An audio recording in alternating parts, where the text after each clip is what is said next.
So, picture this. World War II is over. The United States is, without a doubt, the most powerful nation on Earth. But here's the thing about that kind of power. It can vanish in a flash. So the real question, the one we're going to dig into, is this. How did America take that single moment of victory and turn it into a global system? A system that's pretty much shaped our world for decades. You really can't get what happened next unless you picture just how different the world looked in 1945. I mean, it was literally a tale of two planets. You look at Europe and Asia, total devastation. Industries gone. Economies in ruins. Cities are just piles of rubble. And then you look at the United States. Its mainland, totally untouched by the war. Its economy wasn't just fine, it was supercharged. It was basically the only factory left standing, ready to supply the entire world. And we're not just talking about busted buildings and broken bridges. Think about it. The old empires, the big players like Britain and France, they were shattered. The whole globe was basically in chaos. This created a massive, and I mean massive, power vacuum. The world was like a board game that had been knocked over. Someone had to come in, pick up the pieces, and write a whole new set of rules. And that's where this idea of America as a fortress of production comes in. It's so key. While everyone else was literally digging themselves out of the rubble, U.S. factories were just humming along, churning out everything the world could possibly need. This incredible advantage, being safe behind two oceans and having this massive industrial engine, that was the real foundation of America's power. Okay, so the U.S. is in this incredible position. But how do you go from just being powerful to actually being a global leader? Well, it all boiled down to three huge, absolutely unrivaled advantages that no other country on Earth could even come close to matching. Advantage number one, just pure brute force economic dominance. You see, the war didn't just spare America's factories, it kicked them into overdrive. For a little while there, the U.S. basically had a monopoly on making, well, everything. They could literally outproduce the rest of the world combined. Then you've got advantage number two, military supremacy. I mean, think about it. The U.S. military had just proven it could fight and win a war across two different oceans at the same time, taking down massive empires. It was a war machine like nothing the world had ever seen. And finally, advantage number three. And this one was the ultimate trump card. For a brief but absolutely critical period, the United States was the only country that had the atomic bomb. This was a weapon that didn't just win battles, it changed the entire rulebook of global power. It gave them this terrifying, unbelievable leverage. But here's the thing. American leaders were smart enough to know this wouldn't last. Military dominance can fade. Other countries would eventually get the bomb. So they did something brilliant. They used their temporary power to build something permanent. A whole new international system, designed with American rules at its very core. So that brings them to this huge strategic question. It's not just about winning wars anymore. The real question is, how do you actually control the entire global economy? How do you set it up for the long haul? And their answer was something called the Bretton Woods system. Now, they put this together in 1944, before the war even ended, which shows you how far ahead they were thinking.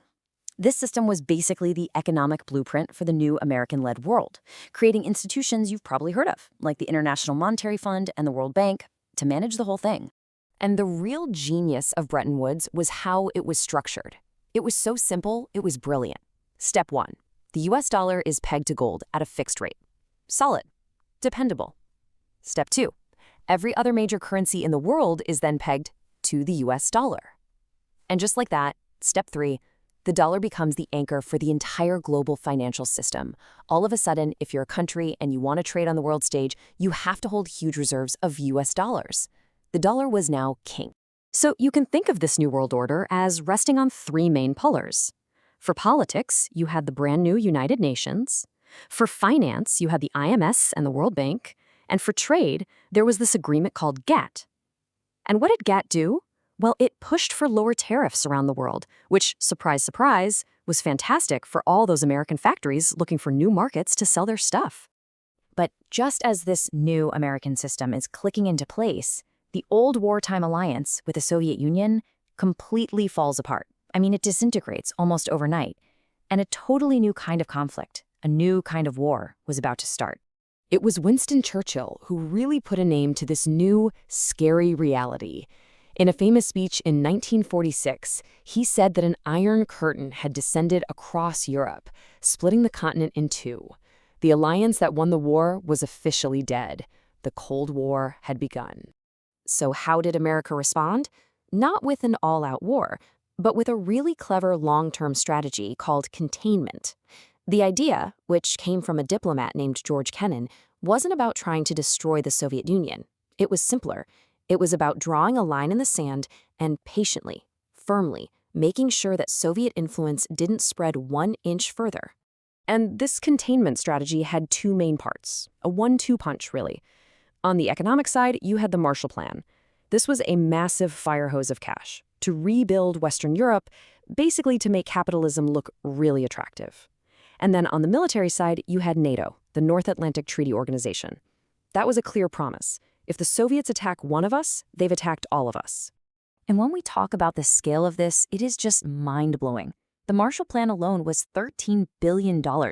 Now, that may not sound like a crazy number today, but in 1948, that was an absolutely staggering amount of money.